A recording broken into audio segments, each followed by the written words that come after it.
welcome to your reading for the remainder of February. Thank you for coming. I hope these messages find you in a place of calm and can motivate you, drive you, and bring you some clarity in the weeks to come for the rest of February.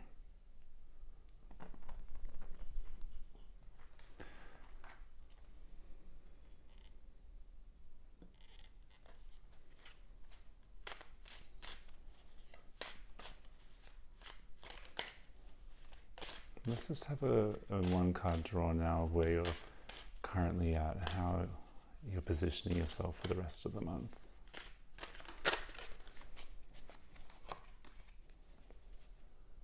Okay, it looks like you have the power here. You have the power to know exactly what you want, what's working for you, Aries, what's not working for you. You have a really good sense of self, a clear path. This card often comes up when you just really know what you want, what's working for you, what's not working for you, and it's about hard decisions as well. It's about walking away from things that might be pleasurable, that aren't serving you anymore. So you're in a very strong position at the moment, Aries. Let's see what's happening and how this card relates to your career and your family and your love life.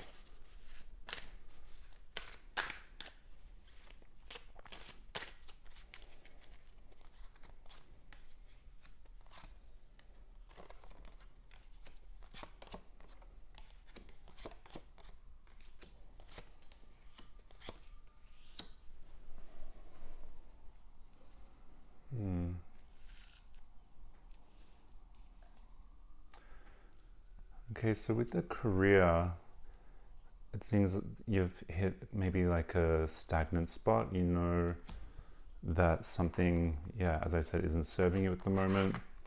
You might be taking a little hiatus, a well-earned break, maybe some leave around this time. The leave or the break in your current career or your trajectory, it could be a break in the idea of what you might want to do next. It might be this candle's not playing nice. It might be that you just don't know where you're going to go next, Aries. So this could mean a pause in the direction that you're taking, rethinking, reconsidering where you're going in your career, which can be very helpful. Sorry, this is all over the place today.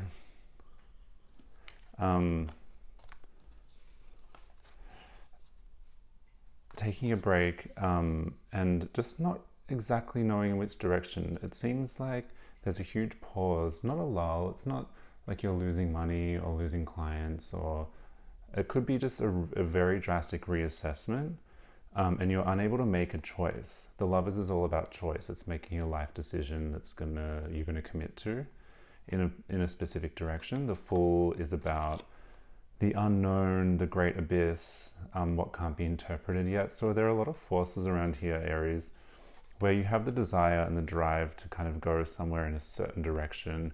You've assessed your situation. It might not be working for you at the moment, but this reading is just telling you to pause and really reflect on where you're at. Have a break.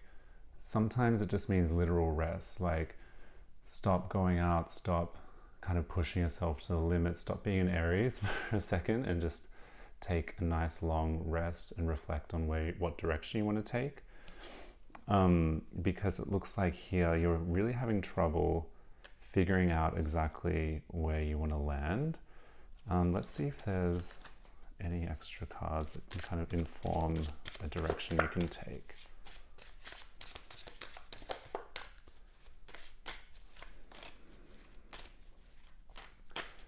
It's kind of giving the energy of skipping. It's like the Fool is a very light-hearted card.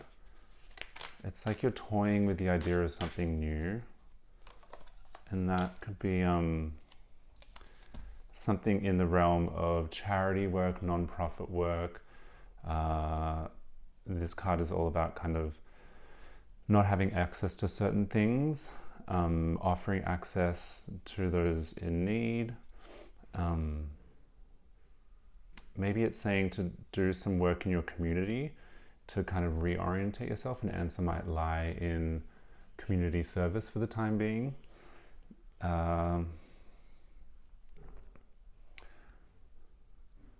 Yeah, I mean, these two cards are very connected in terms of the tarot. You can see the stained glass windows appearing on both. Some people say that this is the inside and this is the outside. So we're at the same time as where you need the rest and reflection to figure out what direction you want to take, you still need to kind of be actively searching and maybe not be too comfortable in the time that you've made for yourself now to actively get out there, get outside while still recuperating and figure out where you need to go and what direction you can take. But answers definitely lie in your immediate community and the services that you can offer to your neighbors, your neighborhood. Yeah, light-hearted services. It's not kind of like a huge push in a different career direction. It's just looking around you, observing what the community needs. It doesn't have to be your immediate apartment building or street or block. It could be an online community. It could be another family or a different group of people that you've built around yourself. But a lot of this reading is coming back to allowing yourself to trust in others, making a decision, taking a quick pause and looking at the immediate surroundings and figuring out a way that you can serve them, and then that will kind of lead to where you need to place your career. Distinctions. The family. So the family at the moment, we're having, like a father figure, a mother figure, and then kind of like the end of something, the end of a thought pattern that you've had with them. The King of Pentacles is all about ordering money, so this could be a person in your family. It doesn't have to be your father. It could be somebody who is very meticulous about money and wealth and structuring the family possessions. And then this other figure is somebody that really likes to kind of motivate you it's a motivational force in your life. It's somebody who is advising you to aim higher, to go further. So there's these two kind of figures in your life, somebody that's to do with possessions and wealth, and others to do with what driving you and pushing you forward. And then there's the 10 of Swords card that comes up here. So with the general Aries energy of reassessing your current situation, this indicates that perhaps if you've been listening to these people by the book for the last couple of months or something, or taking their advice very much to heart, this could be an indicator that you need to kind of not take everything that they say so seriously. Advice can kind of lead you in certain directions that are worthy of your time and others not.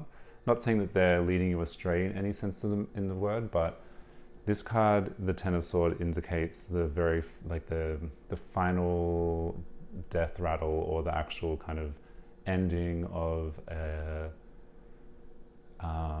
line of thought. So what this is giving me in a family context is what your parents or what these two strong figures in your life around you have created a narrative for you that you need to banish and get rid of. And it will be very healthy for you at this time to really sorry, I just had to get one more card there. Very healthy for you at this time to get rid of those narratives, start anew, find your own voice. And you don't have to listen to these people and everything they say. Obviously take what they say seriously. You should take what everyone says to you seriously when they're offering you advice, whether it's good or bad advice. But end the narrative of what they're weaving for you. because what's in store is the Ten of Pentacles, which is great wealth, and they can really kind of be, yeah, these figures could be influencing you negatively in this journey, is what it's saying. So for your love life, Aries, for the rest of February, what have we got?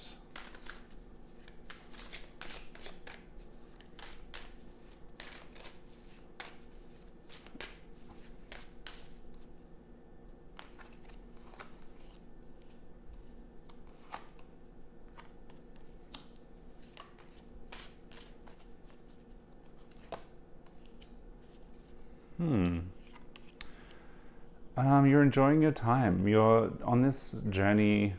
It's a solo journey of reassessing your life and your desires, possessions, and where you can kind of place your attention. You're really enjoying the time alone. The time that you're spending with yourself is very satisfying and it's very healthy for you at this time. It's giving you a lot of inward answers, and that is the right direction.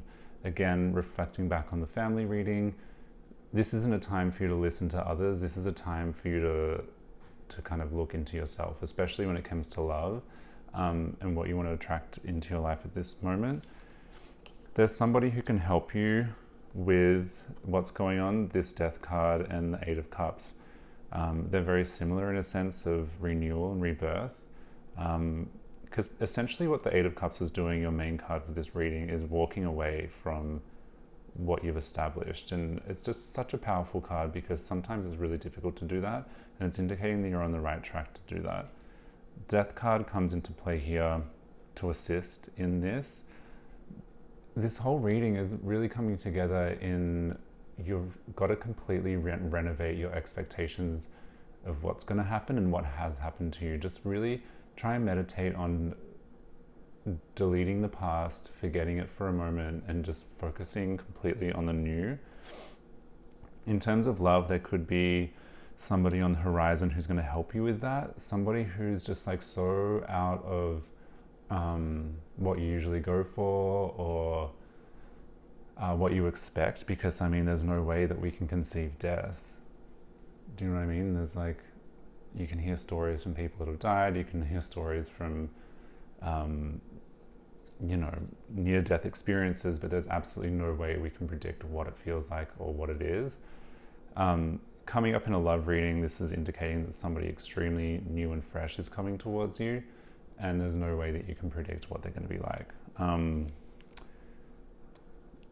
Some advice on how to attract this person, which is ultimately a good person for you in terms of this hurdle that you're going through, is somebody that is rich. They could be quite wealthy. The Queen of Pentacles propagates wealth and grows wealth, so like an investor or somebody, yeah, who's very good with money and very, very smart with money. So that's a good card to have come up in a love reading, because we all like people with money who are into you, I guess. But yeah, the Hermit, it's just like really going inwards for now. It's, yeah, searching in distant places for new people, being a little kind of cutthroat about it. The Five of Swords is not about betrayal, it's about kind of, a lot of people think it's about betrayal, but it's about power in your thoughts and how you can kind of overcome thought patterns. It's a very cutthroat card. Like, this card does come up a lot when with arguments and things like that. But what I'm getting from this spread here is just, it's kind of like Tinder. Maybe you should get on Tinder, because that is all about like by like swiping and getting rid of and making decisions very quickly. So this card is very Tinder in the yeah, I think you should go on an online dating app and not kind of go for what you usually expect. Try and match with people who are just so out of your comfort zone and out of your usual uh, um, your usual field or type, and you will have great results, because this was a very good love card reading. I love a good card for a love reading. Anyway, thank you for coming. I hope you enjoyed that, and I'll be back next month.